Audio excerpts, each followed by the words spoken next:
Welcome to In All Seriousness, where deer camp never ends. In today's episode, brother Jeremy takes scouting for deer to the next level. Uncle Mark realizes that his nephews aren't playing with the full deck. And brother Eric plays a prank on brother Jeremy, or so he thinks. Now let's get on with those shenanigans. So sit back and enjoy the show.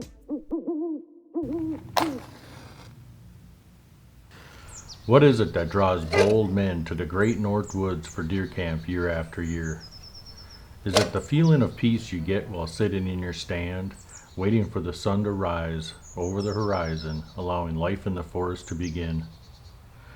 Could it be the camaraderie of sitting around the campfire with the guys, recalling past deer seasons or telling tall tales? Or maybe it's the adrenaline that courses through your veins when you draw your sights on the big buck. Or maybe it's just getting away from the hustle of everyday life to a place where time seemingly stands still.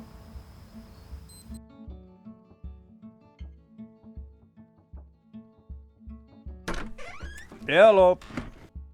Morning, Mark. How's it going? Oh, not too bad. You know, on the way up here, I almost got a doe out on over at Red Squirrel Ridge. Oh, you should have hit it, eh? We could have had some Benny for breakfast.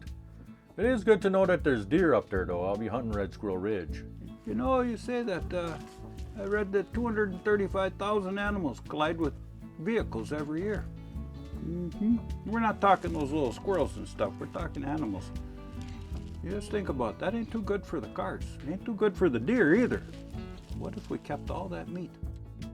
Oh, Mark, you might be onto something, eh? You know, actually, Shane, those boys out west of California there, they actually track that information when they hit things. They look and see the migration patterns of those vertebrates, you know. Yeah. And they take a look at that and they can see their migration patterns. That's how they do it.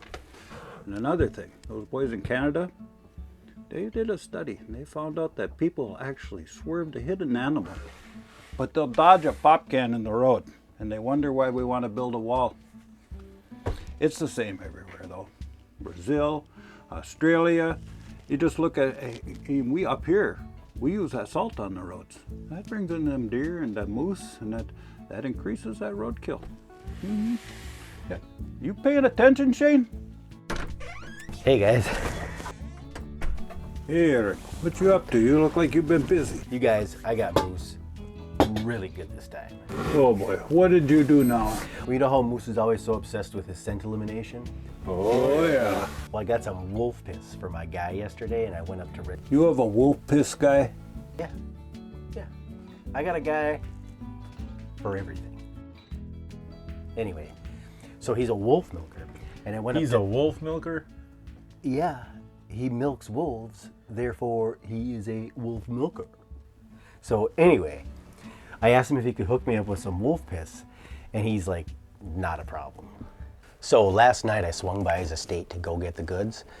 Now, my guy's property is super secure. His early warning system detected me before I even stepped foot on his property. But once I got past his security screening, we went down to his product cache where he showed me the goods. Now, it took me a little while to decide on exactly which blend I wanted, but once I made my decision, I transferred the funds into his account, at which point he released the goods into my possession. Now, he's a professional, so I still had to sign a liability waiver and a short security screening, but once the transaction was complete, I was free to go. So a wolf milker, huh? Wonder how that works.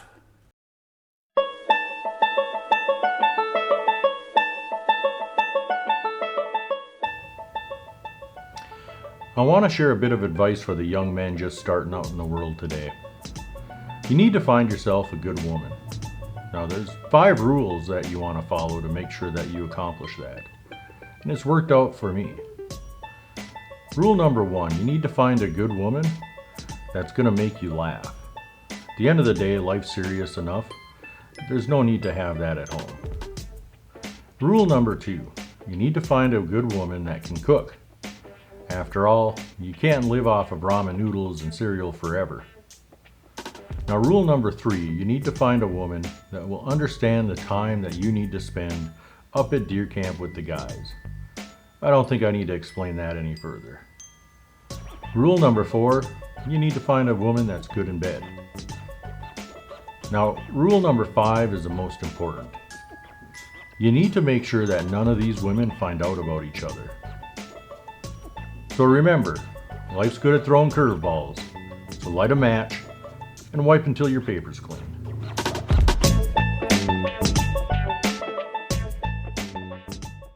Now, I rolled out of my fart sack at the crack of dawn. By 0600, I was over the wire and working my way up to his stand. I knew he wasn't going to be up here, but you never know with Moose. He might be up here, clearing shooting lanes or something. So the whole time, I'm like, bolo. My head was like, be on the lookout. And actually, as I just came up over his crest, I thought I saw a movement, and I thought, oh man, the jig is up. But luckily, it was a false alarm. I'm pretty sure from the sound of it, it was like a bear or a moose or something. It was big. It just came busting down off the ridge. So once I let the jitters kind of clear, I just belly crawled and started working my way up to his stand. Like a ninja, just nice and quiet. Once I got up there, I just carefully opened up that can, because like I said, I got the maximum strength. He said you get even a drop of that on your skin and it'll burn. So nice and careful, just a little bit here, a little bit there. I laced it all over, not too much. He obviously would notice if I put too much, so just a little bit here and there. Close the cap nice and careful, like a shadow, right down the ridge, back to camp. Like they say, no trace left behind.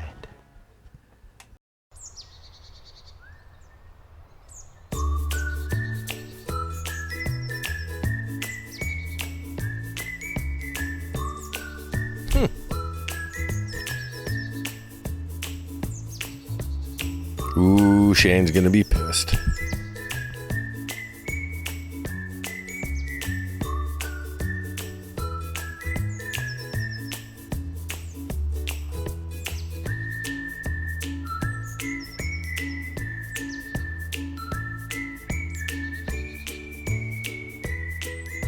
Oh yeah.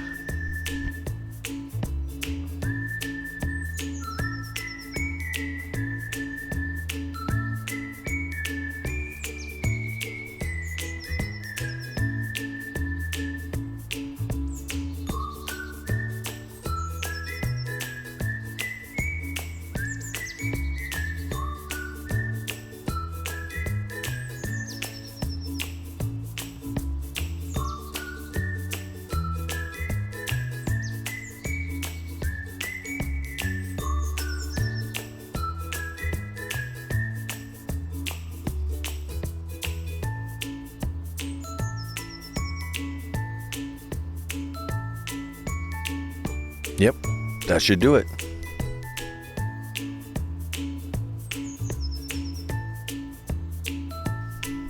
Is that you?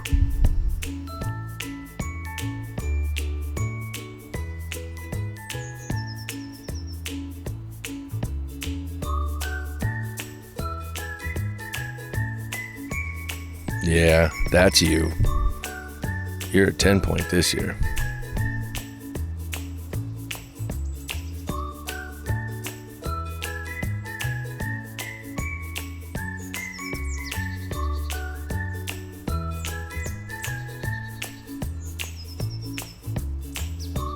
There you are.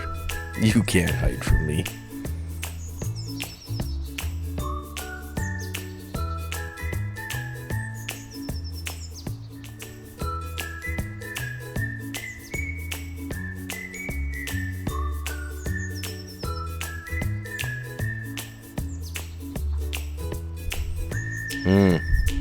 You've been feeding on the ridge.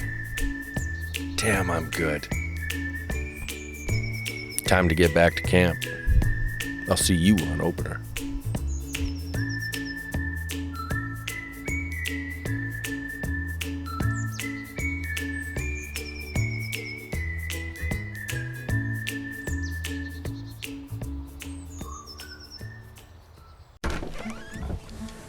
Hey, boys. Hello, Moose. Hey, Moose. What are you doing up here? I thought you had to work today. Nah, told the boss it was way too nice to be at work today. You've been up here all morning? Yep, since shooting light. How far up on the ridge did you make it this morning? Down the ridge? What? I didn't go down the ridge today. Yeah, man, he's been here all morning. Yeah, all morning. Oh, I see, fellas. You were here all morning.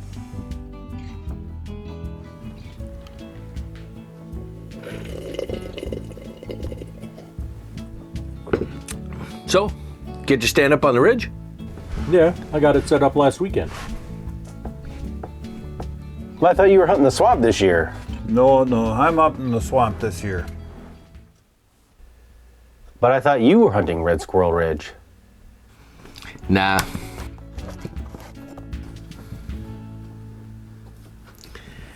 Shane's hunting Red Squirrel Ridge this year.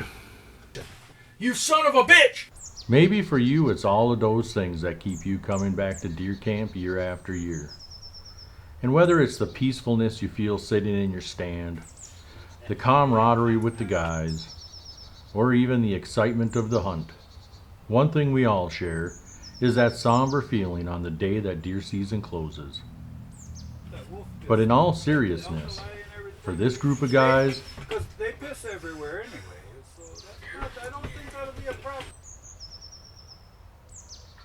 deer camp never really ends.